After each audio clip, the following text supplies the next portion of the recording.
Central government तो दे दिया, क्योंकि पहले हो गया था कि यहाँ पे एम्स बनना है, डायरेक्टर पोस्टिंग हो गया, मैं आके ज्वाइन भी कर लिया। स्टेट गवर्नमेंट के ऊपर प्रेशर था कि हमको ज़मीन जल्दी देना है, लोग आते थे तब डिसाइड किया कि नहीं यहाँ पे एम्स बनाना है। वो चुनौती तो था, लेकिन जो 2.5 ईयर्स में जो ज़मीन लेना, एक बार ज़मीन ले लिया, उसको आपको पता होगा वहाँ पे सेंट्रल टीम में इंस्पेक्शन हो चुका था।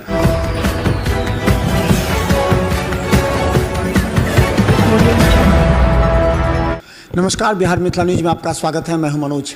देखिए, दरभंगा एम्स निर्माण प्रारंभ में काफ़ी चुनौती थी, लेकिन इन चुनौतियों से निपटते हुए आज दरभंगा एम्स का कार्य प्रारंभ हो गया। हमने अभी आपको दिखाया कि दरभंगा एम्स निर्माण कार्य 7.5 मीटर ऊंची दीवार और जो उसका बाउंड्री वॉल बन रहा है वो पूरी तरह ढलाई की हुई है। वहाँ जो HSCC जो इंडिया लिमिटेड है वो वहाँ काम कर रही है।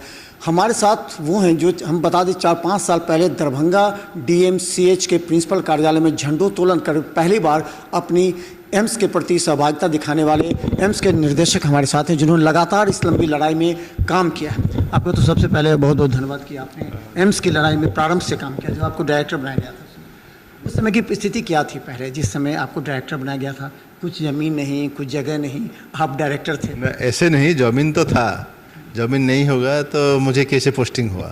पहले ज़मीन था, लेकिन उसमें जो लोकल DMCH के डॉक्टर्स का जो ऑब्जेक्शन था कि हमारा ये कैंपस में नहीं बनाना, इसी को लेके थोड़ा सा टाइम लगा। इसलिए गवर्नमेंट पर बाद में लगा कि नहीं, हम दूसरे जगह दे देंगे तो अच्छा रहेगा, नहीं तो रेगुलर एक तनाव रखता रहेगा कि एम्स एंड DMCH के बीच में। तो मैं जब ज्वाइन किया था, आपको पता होगा 2022 अगस्त 15 में फ्लैग एस्टिमेट किया था उस ज़मीन पे। उनको भी बताया था कि ये सेकंड कैंपस होगा कि just like Delhi AIIMS and Safdarjung, patient और डॉक्टर के अच्छा रहेगा। लेकिन उनका तो बहुत लिगासी है DMCH का, इसी चक्कर में वो डॉक्टर लोग काफ़ी अपोज किया और गवर्नमेंट इसको लेके सोचा कि नहीं, रेगुलर ये झगड़ा क्यों रहे, हम उनको न्यू जगह दे देंगे। और ये सोच के उनको, ये तो हमारे हाथ में नहीं था कि ज़मीन हम ले लेंगे, जैसे स्टेट गवर्नमेंट दिया उसी हिसाब से चला। डे टू डे आपने डेवलपमेंट पर निगाहें रखी। आपने सेंट्रल गवर्नमेंट, स्टेट गवर्नमेंट दोनों के साथ तालमेल बनाते हुए आपने चाहा कि किसी तरह एम्स बन जाए। तो किस तरह आपने इसमें स्टेप उठाए, किस किस तरह स्टेप पर आप आगे बढ़े? देखिए, ये जो मेरा प्रेजेंस यहाँ पे, यही बड़ा प्रेशर था दोनों गवर्नमेंट के ऊपर। सेंट्रल गवर्नमेंट तो दे दिया, क्योंकि पहले हो गया था कि यहाँ पे एम्स बनना है, डायरेक्टर पोस्टिंग हो गया, मैं आके ज्वाइन भी कर लिया।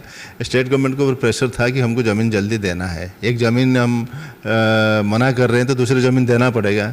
इसी चक्कर में दोनों को मैं कोऑर्डिनेट किया and maximum coordination state government के साथ था एंड सेंट्रल गवर्नमेंट का था। बीच में टाइम वेस्ट नहीं किया, मुझे भी एडिशनल चार्ज जोधपुर में लिया, इसके बाद 1 साल जोधपुर में रहा, 1 साल आंध्र में लिया, बट हर महीने में इसको फॉलोअप करता था।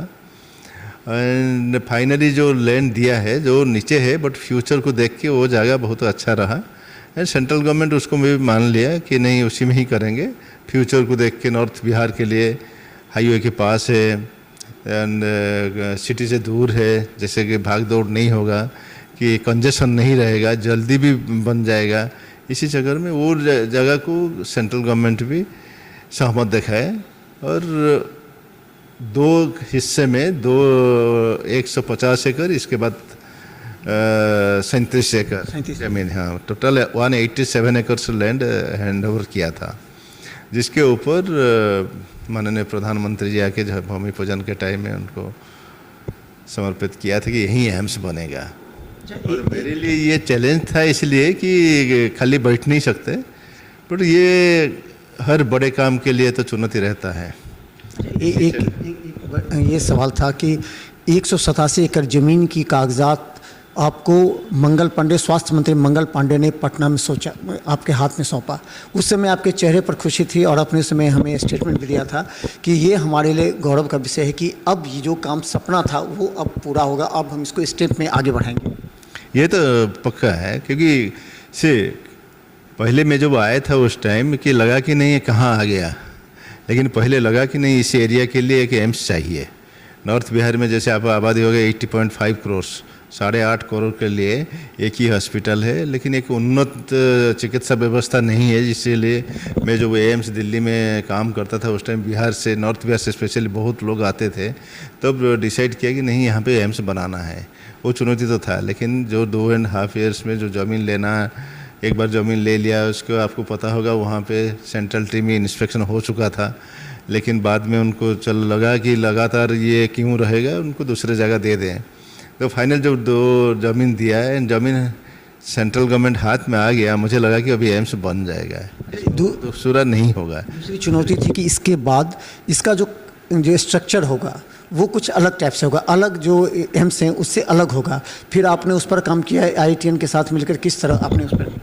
नहीं, उसी में एक्चुअली देखिए जो वो 25 फुट नीचे है, पानी रहता है, डेफिनेटली बहुत बड़ा चुनौती है।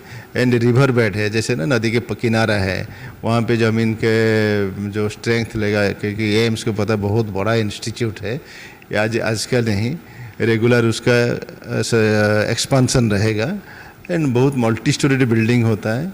इसलिए उसी को जो फाउंडेशन को देख के, भित्ति प्रस्तर को देख के तो चुनौती है। और उसी हिसाब से हम जैसे बात हुआ तो सेंट्रल गवर्नमेंट पोस्टिंग किया कि Delhi, IIT Delhi and IIT Roorkee को लिया, जिसमें कि वहाँ का जो फाउंडेशन का आर्किटेक्चर, जो टेक्निकल स्पेसिफिकेशन हिसाब से काम करेंगे, जिसके हिसाब से फ्यूचर में प्रॉब्लम नहीं होगा। चुनौती है, लेकिन चुनौती के लिए समाधान भी है। इसलिए सेंट्रल गवर्नमेंट के सहमति से उनका जो मैं रेगुलर उनके साथ रहा, central government minister of health and family welfare, IIT Delhi में सिविल सर्विस, सिविल इंजीनियरिंग को नियोजित किया एंड जिला स्तर के लिए IIT रुड़की को भी लिया। सेंट्रल गवर्नमेंट का जो school of planning and architecture Delhi में जो नंबर 1 है स्टेट कंट्री का, उनको भी इन्वॉल्व किया। सीनियर आर्किटेक्चर फ्रॉम मिनिस्ट्री में किया है, मैं उसमें रहा हूँ। इसमें जो सब जगह में जो प्रॉब्लम्स देखा मैं ऑलरेडी, जो जहाँ पे एम्स बन चुका है, वो मद्देनज़र काफ़ी प्लानिंग चेंज किया है और इसी हिसाब से दुनिया देखेगा अभी बाद में।